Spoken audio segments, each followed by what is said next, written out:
Welcome back to my channel Academic with Shivani। UGC net JRF assistant professor updates पाने के लिए मेरे channel को सब्सक्राइब करें, लाइक एंड शेयर। तो स्वागत है आपका एकेडमिक विद शिवानी में। तो आज हम देखेंगे यूजीसी नेट JRF के लिए एक नया कदम, जो एक UGC net the ultimate guide के रूप में आपके सामने है।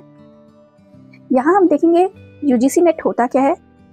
यूजीसी नेट क्या है? यूनिवर्सिटी ग्रांट कमीशन है।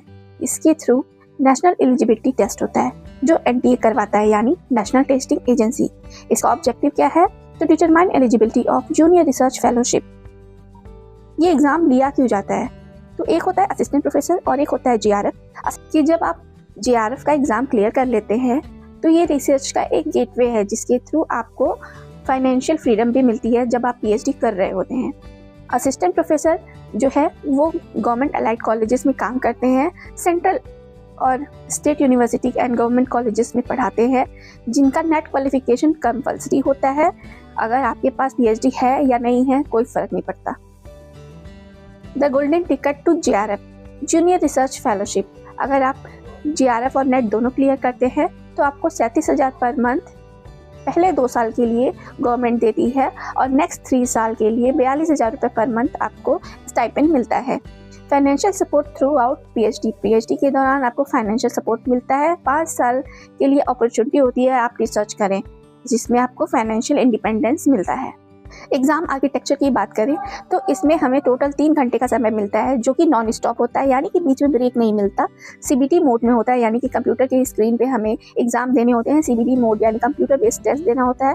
टोटल 300 मार्क्स होते हैं। लैंग्वेज दोनों होती है, इंग्लिश और हिंदी। सबसे पहले आपको एक लैंग्वेज चूज करना होता है, फिर बाद में आप इसको अपने अकॉर्डिंग चेंज भी कर सकते हो अपनी कन्वीनियंट के हिसाब से। टोटल 150 क्वेश्चन होते हैं और टोटल मार्क्स 300 होता है, यानी एक क्वेश्चन पे 2 नंबर मिलते हैं। और पेपर 1 और 2 दोनों एक ही सिंगल सेशन में कंप्लीट होते हैं।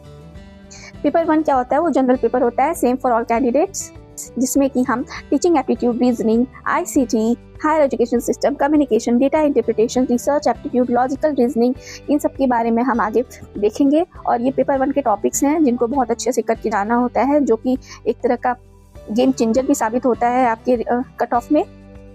पेपर 2 जो होता है सब्जेक्ट स्पेसिफिक होता है, 100 क्वेश्चन आते हैं। पेपर वन में टोटल 50 क्वेश्चंस आते हैं जो कि 100 मार्क्स के होते हैं, और पेपर 2 में 100 क्वेश्चन आते हैं जो कि 200 मार्क्स के होते हैं। ये आपने MA जिस सब्जेक्ट से किया है उस पर डिपेंड करता है। अगर आपने MA हिस्ट्री से किया है तो आप हिस्ट्री से ही नेट का एग्जाम देंगे। सोशियोलॉजी से किया है या पॉलिटिकल साइंस से किया है, उसी की रिस्पेक्ट में आप अपना नेट का एग्जाम देंगे। जो ये PG लेवल का जो सिलेबस ऑल ओवर होता है, इसको ये पूरा UGC नेट JRF का सिलेबस कवर करता है। इसका स्कोरिंग रूल्स होता है नो नेगेटिव मार्किंग, यानी कि आपको किसी भी क्वेश्चन पे नेगेटिव मार्किंग का प्रावधान नहीं है, और इसीलिए आपको ये सलाह दी जाती है कि आप सारे क्वेश्चंस को अटेम्प्ट करें। गैस वर्क फ्री होता है।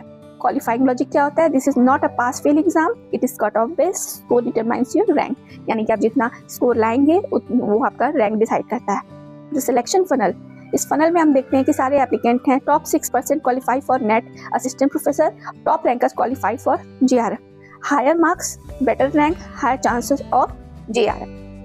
कट ऑफ जो है कैटेगरी वाइज वेरी भी करता है, जैसे जनरल का कट ऑफ कुछ होता है, OBC SC/ST का कट ऑफ कुछ और होता है। एलिजिबिलिटी क्राइटेरिया में देखें तो हमें मास्टर डिग्री कंप्लीट करनी होती है, या तो अगर हम अब नया रूल आ गया है, अगर हम फर्स्ट सेमेस्टर में मास्टर डिग्री करते हुए फर्स्ट सेमेस्टर, सेकंड सेमेस्टर या थर्ड सेमेस्टर किसी भी सेमेस्टर में हो तो हम ये एग्जाम दे सकते हैं।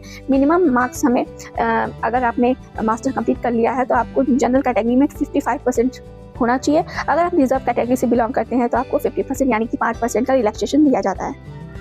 एज लिमिट क्राइटेरिया की बात करें, अगर नेट है तो आपको कोई एज लिमिट नहीं है, आप किसी भी एज में आप इसके लिए अप्लाई कर सकते हैं। लेकिन JRF की जहाँ तक बात की जाती है, मैक्सिमम जनरल वालों के लिए 30 ईयर्स है, और रिलैक्सेशन दे दिया गया है विमेंस एंड अदर कैटेगरी के स्टूडेंट्स को।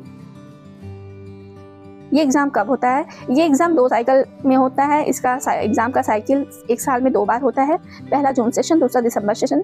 आप अपने प्रेपरेशन के अकॉर्डिंग इसको प्लान कर सकते हैं। प्रिपरेशन रोड मैप की बात करें तो सबसे पहले हमें सिलेबस को कवर करना होता है, देखना होता है, समझना होता है। दूसरा PYQ बेस्ड क्वेश्चंस होते हैं उसको सॉल्व करने होते हैं, उसके जो शॉर्ट नोट्स बनाने होते हैं और उसका फ्रिक्वेंट रिवीजन करना होता है। स्टेप 4 होता है मॉक टेस्ट, यानी कि जब भी आपको सारे स्टेप आपने कंप्लीट कर लिए तो आपको लास्ट स्टेप मॉक टेस्ट देना होता है और टाइम मैनेजमेंट करना सीखना होता है, फिर जाकर आप एग्जाम के लिए रेडी हो जाते हो। यूजीसी नेट एग्ज़ाम क्लियर करने के बाद हमारी लाइफ कैसी हो जाती है। पहला तो हम अगर नेट क्वालिफाइड हो गए हैं तो असिस्टेंट प्रोफेसर के लिए क्वालिफाई हैं। दूसरा, रिसर्च एसोसिएट बन सकते हैं। तीसरा, किसी एनजीओ में काम कर सकते हैं। चौथा, एकेडमिक कंटेंट क्रिएटर बन सकते हैं। थिंक टैंक या पॉलिसी एनालिसिस्ट में बन सकते हैं। थिंक टैंक में काम कर सकते हैं, जैसे कि नीति आयोग हो गई। पीएचडी आप इंडिया या बाहर विदेश में भी कर सकते हैं।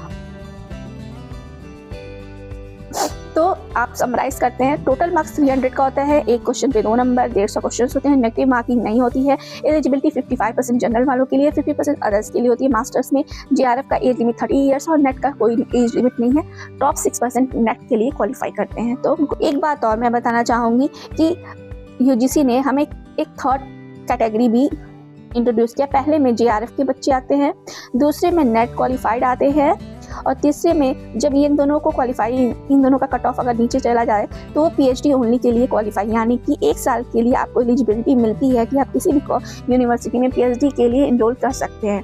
तो आज का सेशन यहीं तक था। आई होप आपको अच्छा लगा होगा। नेक्स्ट वीडियो में मिलते हैं, तब तक के लिए थैंक यू।